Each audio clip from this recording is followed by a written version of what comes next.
ఏంటంటే, గెలిచిన వారి వద్ద ఉండే ఆయుధాలు చిరునవ్వు, మౌనము మాత్రమే. చిరునవ్వుతో ఎలాంటి సమస్యనైనా పరిష్కరించుకోవచ్చు.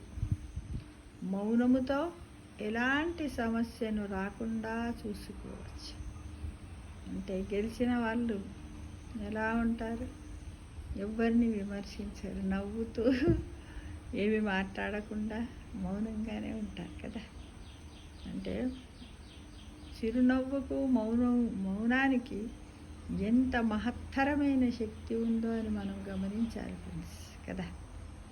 చిరునవ్వే మనకు మన మానవ జీవితానికి, మరి అందానికి, అన్నిటికీ ఆభరణం లాంటిదని మనం చాలా చోట్ల చదువుకున్నాం కదా ఫ్రెండ్స్.